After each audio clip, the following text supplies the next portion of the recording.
Hi, everybody. Thanks for joining me today. Today, I'll be doing a presentation on how to create a successful convention. And this is based on my years and years of making successful conventions, profitable conventions, impactful conventions. And the reason I'm doing this video right now is my former organization, the American Atheist National Convention, is happening this weekend. And they are really doing almost a master class in how to do everything wrong. And I'm not trying to make this presentation to just uh, crap on them or just shit on them. Um, I want to show I want to show other people how to do it better. Okay, I want this to be a learning video. I have a lot of good experience in how to do these conventions, and I want people to understand how you can make a convention much more successful. So this is How to Convention. 10 important tips on how to make successful events. So let's begin. Now, the first thing that we want to talk about when you're creating an event is, why are you creating an event in the first place? What is the purpose of having the event? There are basically four reasons to do it. The first is to make money, and that means to raise funds. The second is to raise awareness of an issue or a concept. The third is to motivate attendees to take action. And of course, the fourth reason is because you can, to prove that you can have a convention. And I want to make sure that I've stated very clearly that that last point is the worst reason to have a convention. You never want to have a convention that is just because you want to have a convention. You'll have no direction, you'll have no cause, and you won't have any sort of motivator to come out of it. It'll just become basically an ego trip for you to have a convention. You're not going to accomplish anything with it. So always have a purpose to the convention. Never have a convention without a purpose. And the purpose gives you point two, the theme. The purpose leads you to the theme. If the purpose is to motivate, then the theme of the event should relate to the pain point of the motivation. If you're talking about school prayer, then you want to talk about forcing children in school to pray against their parents' wishes. Have a theme about, how something around that. That's the pain point of school prayer. If you want to, if the purpose is to raise money, then the theme should highlight the value of your organization. Okay, if your purpose is to raise money, then the theme should highlight why you deserve money. Okay? If your purpose is to raise awareness, then the theme should be press-centered. Have something newsworthy at the event so the press will come and report on it. The key is that one must follow the other. The theme must always follow the purpose. And this method, why do you do this? Well, because this will help you stop mission drift. Because your purpose, of course, comes from if you're an organization, if you're trying to raise awareness of an issue, that's part of your aims and purposes. That's part of your mission and vision. The key is to avoid mission drift. And by making sure that your convention is on theme and on purpose, you avoid mission drift. Now, when it comes to speakers, I separate speakers into three important segments for each convention. And if you look at how I've always structured my conventions and even the Reason Rally, you'll notice that I've always structured my speakers around this concept. The first concept, of course, the first kind of speaker is the attractor. These attractors are the keynote speakers and the major speakers around your event. They lure in people. So these are the big, special, and unique, wow, I gotta see them speakers, okay? These are gonna, yeah, you gotta pay the speakers' fees to get these people in because they are the drivers for getting your volume. This is like Hugh Laurie and David N. Silverman, the creator of The Simpsons and Monsters Inc. Hugh Laurie cost a lot of money to come in, but he drew a whole mess of people, 900 people to that convention. And these people, these attractors, these are your stars, right? You're going to treat them like gold because They're coming in, they're going to attract, you're going to ask them kindly to speak with your theme in mind. Okay? A lot of speakers do not want to be told what to say. So just gently say, we have a theme. This is our theme. If you could speak with that theme in mind, that would be great. And then I would recommend you back off because a lot of big speakers do not like to be asked that. So just know that. The second kind of speaker are the motivators. Now, I love motivators. Motivators are power speakers which showcase the need for the activism that you do. Okay? They are to be judged on their memorability and their motivation. That's how you find out a motivator. How good are they at motivating? How good are they at being memorable? When you book them, you got to think, okay, is this person going to get a standing ovation? That's what your head is. If I'm booking a motivator, will this person get a standing ovation? Think about ex-preachers who come out on the stage. Think about the 90-year-old atheist spelunker. Think about the 90-year-old person who started the atheist group in the nursing home. Think about humans that you've helped, okay? These people motivate. These people get standing ovations. These people get roaring applause. And these are the people that you need in there to link your cause to the needs. Link your organization to the needs that you're supporting. And ask these people, as you bring them on, ask these people again to relate their story to their theme if they can. Okay? These people will be more open to that, but just relate it. It's nothing firm here. You're not making any requirements. You're just saying relate it. And you'll find that these motivators will do that. You'll find that the attractors will do it too. They'll bring it in once or twice. The motivators will bring it in once or twice. And that, it unifies the entire convention. It brings the convention together as a whole. The third kind of speaker are the actors. Now, these are the people, these are your team. This is you, and this is your team, showcasing what you have accomplished already and what you want to do in the future. Notice this is not your time to tell other people that they need to do better. This is your time to tell the people that you've been doing great, and this is what you've accomplished. And this is why you need more support, because you're going to accomplish more things.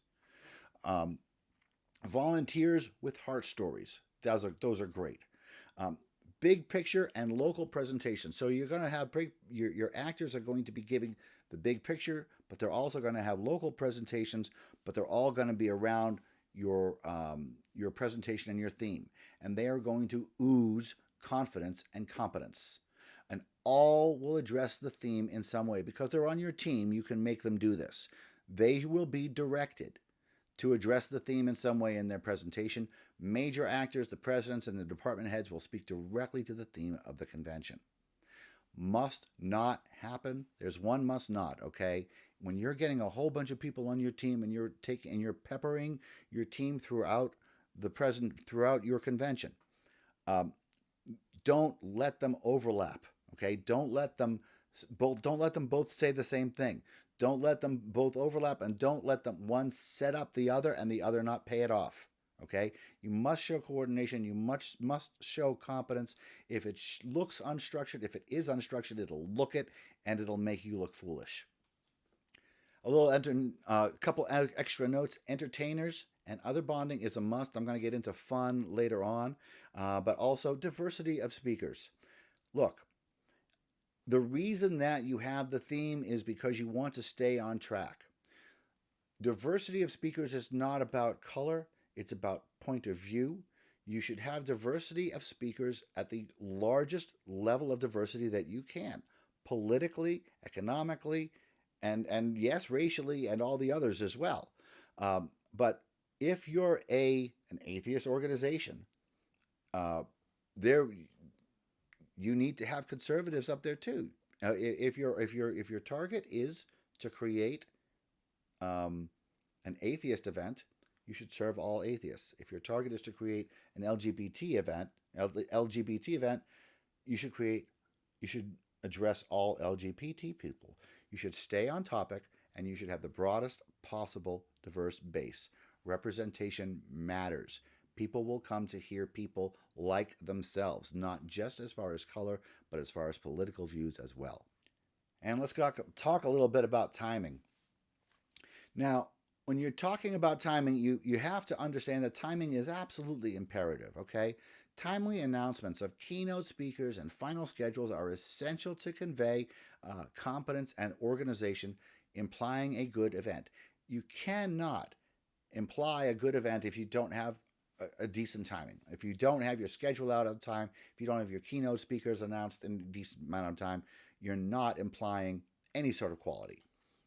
Proper timing allows travelers to plan. And those travelers are not just the people who are attending, they're also your presenters. They need to know when they're gonna come. They need to know if they're gonna be speaking on this day or this day. Proper timing allows everybody to plan and gives priority to you over other events in their lives. Think about those attendees. They're in January, they got one trip. Do you want to go to this one or do you want to go to that one? Well, this one has the speakers listed and this one doesn't. Which one do you think they're going to give priority to? This one's got a lot of good speakers. This one doesn't have any. Which one do you think they're going to give priority to? And it's fun because, and it's important to note that tickets, if you have a good enough value proposition long enough in advance, you can sell your tickets as gifts. You can sell them for Christmas gifts, or you can just sell them for any other gifts. So it's, again, you can't do that if you don't have the good timing. Now, I have this little chart that I put together here to show you what I think is a good idea of good timing. This shows you that it's a good idea to get your theme and early speakers out 9 months in advance of your event, and at the latest 6 months in advance of your event.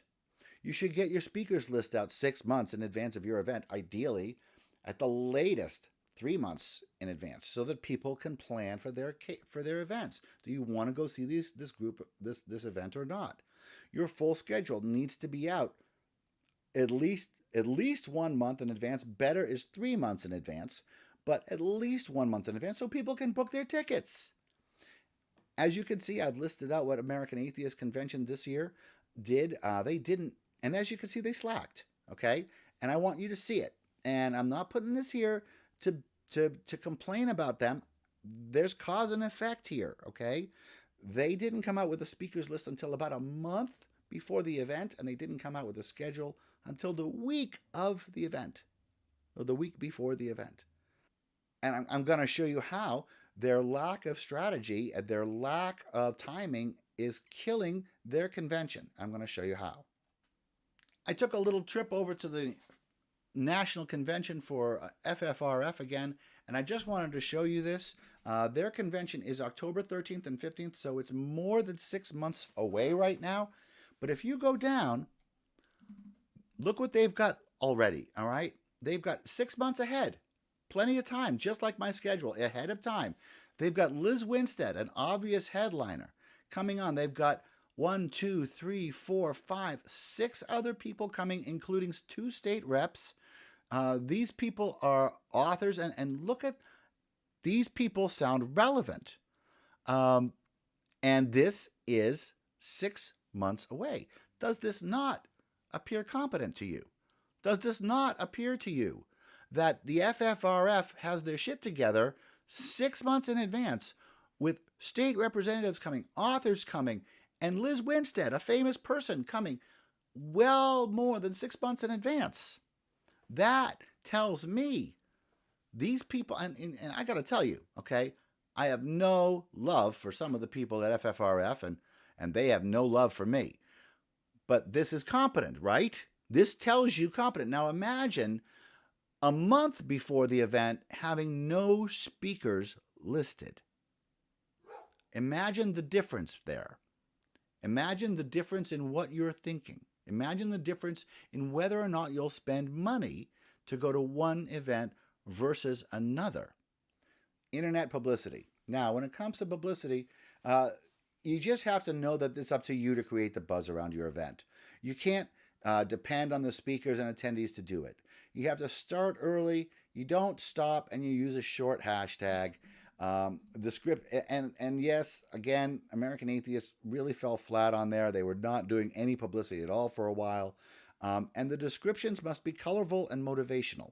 Okay? The descriptions must be colorful and motivational. You don't want to just put out something bland and nothingness. You want to put out something motivational, something that will grab. Each speaker must be a must-see as far as marketing is concerned.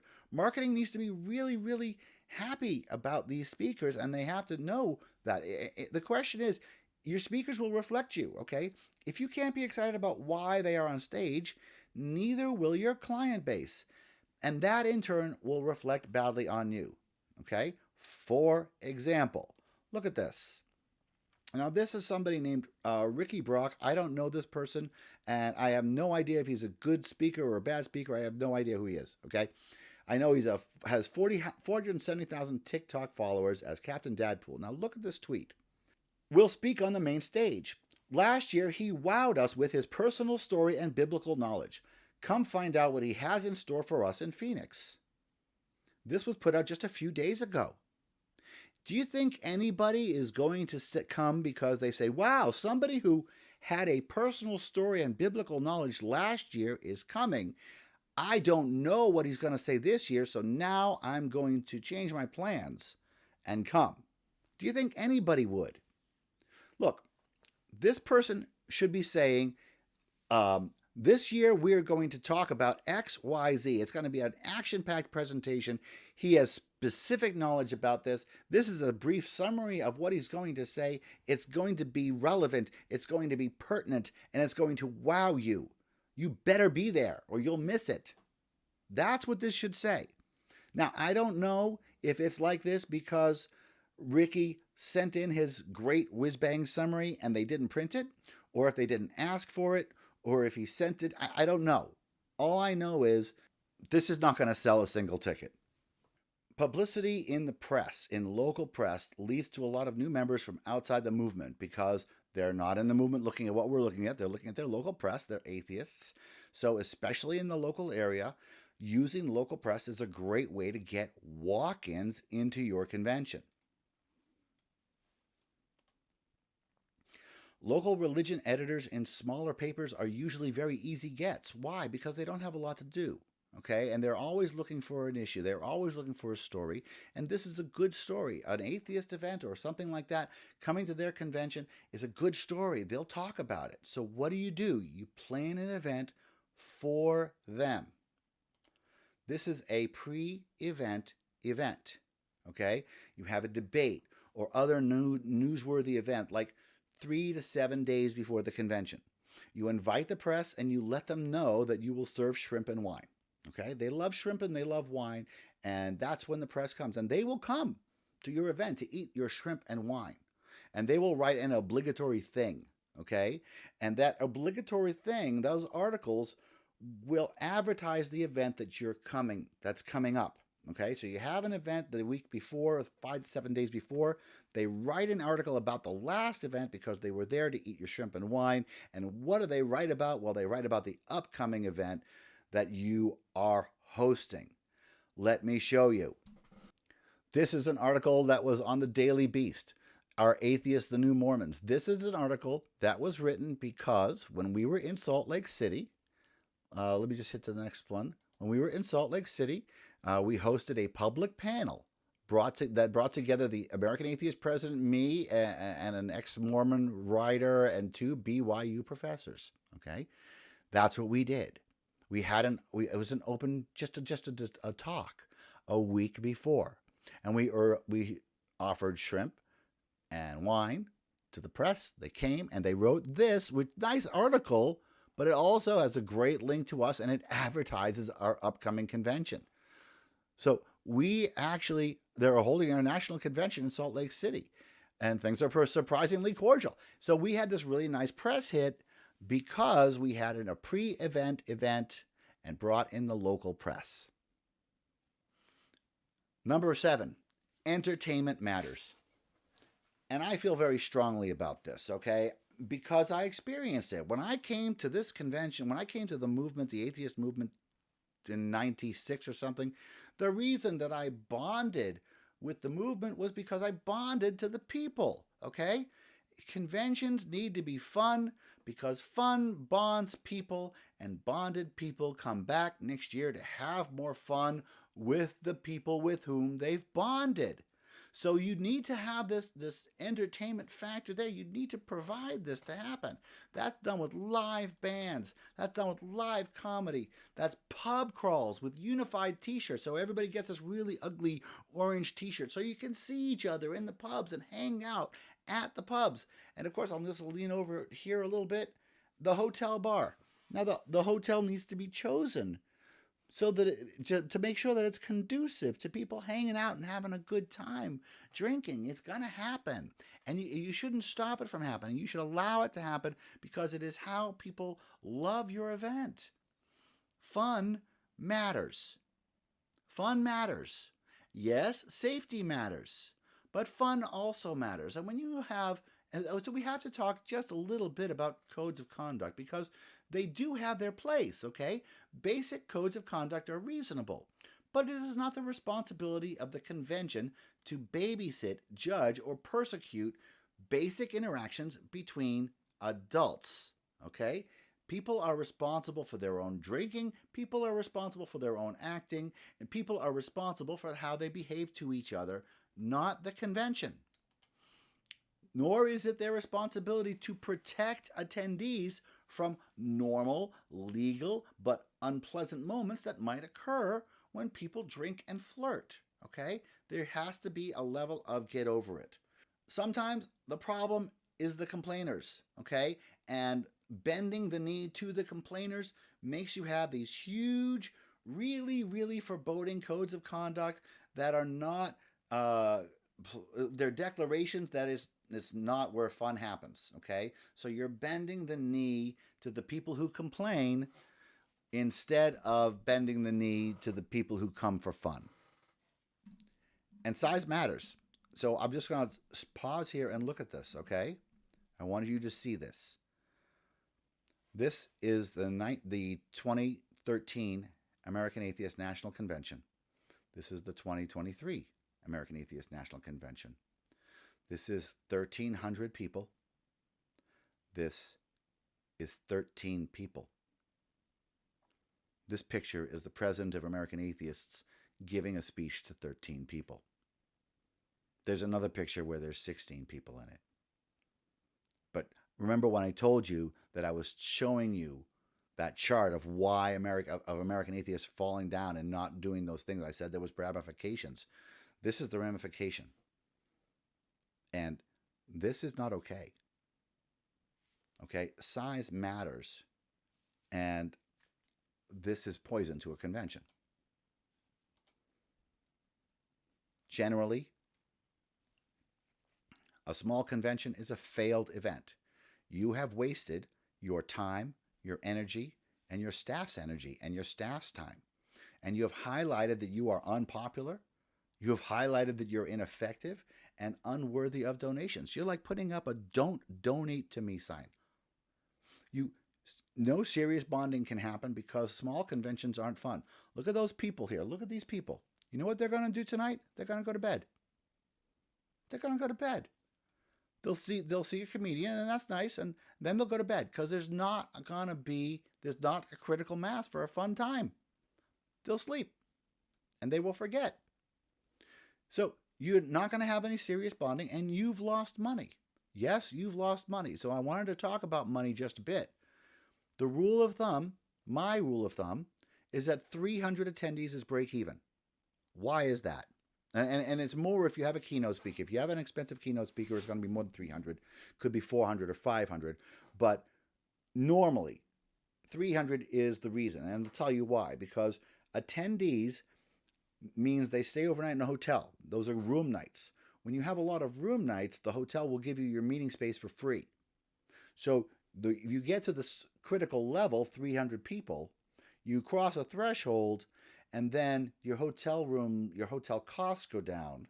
And of course, your hotel meeting rooms go down. For meals, you're charging costs. So really, all of a sudden, travel is your only real expense. Travel for you and travel for your speakers is your only real expense. So you get over a threshold at like 300 people and you can actually earn profit. If you don't do that, you are losing money, okay? And because of that, it's okay to go low on convention prices because for low income people, because they'll take up some room nights, and that's a good thing. That's some weight off of you. A tip is I use a company called Helms Briscoe. They are great. They are free for you. They go out and they find you deals on hotels, and they make the hotels compete against each other for your business. Shout out to them. They saved me a lot. Shout out to Loretta at Helms Briscoe. She saved me a lot of time. So my point here is that you have to have a certain level of size to make money, okay? And also to achieve really any of the objectives of a convention. I mean, think about it. Let's pretend you're one of those 13 people listening to that event, listening to him, and he's trying to tell you that he's relevant and he's motivational and he's trying to tell. Doesn't matter how good he is or how bad he is. You're in a room with a dozen or 2 dozen people. I mean, there's one picture with maybe 70 people in it. That includes the staff, that includes the speakers, that includes the attendees, that includes the wait staff as well. It's like 70 people. There's just no way you're going to say that there's no way it's profitable. There's no way it achieved any reasonable goal. And it was all preventable. It was all because of bad management, frankly. And speaking of bad management, let's talk about ethics, the ethics of effort. And this is something that I guess I feel pretty strongly about, okay? So I'm going to say things very, very broadly here. I'm not going to make any sort of accusations, and I'm not even going to speak about any specific organization, okay? But if you're a nonprofit, you are using your members' money, and you have the responsibility to have excellent conventions marked by high amounts of effort, competence, and coordination. You do not have the luxury to phone it in. You do not have the ability, the ethical ability to phone it in. If you're a for-profit, okay, if you're a for-profit and this is money coming out of your pocket, this slide does not apply to you. You can mess off and you can do whatever you want. But if you are working for a nonprofit organization, you're using the members' money that those members gave you that money for excellent activism. And you being really, really lazy is not, it's not allowed. It's not ethical. It's highly unethical, in fact. Accordingly, you have the responsibility to cancel events if they will obviously lose members' money and not achieve any organizational goals, even if it is your fault. Finally, creating half-assed conventions with last-minute effort with members' money displays disdain for the event, the cause, and the attendees. Repeat the line. Creating half-assed conventions with last-minute effort with members' money displays disdain for the event, the cause, and the attendees. Because what are you doing? You're putting on a fake event. You're going through the motions, not even trying to achieve what your nonprofit organization set out to achieve, and you're using members' money to do it. Now, again, while I write this slide, I am not thinking of any organization in particular. I swear to God. So in conclusion, before I go, please like, subscribe, and share this video. I put a lot of time into it. If you got something out of this, please share it around. I made this to be shared around. Thanks as always for your attention, and have a great day.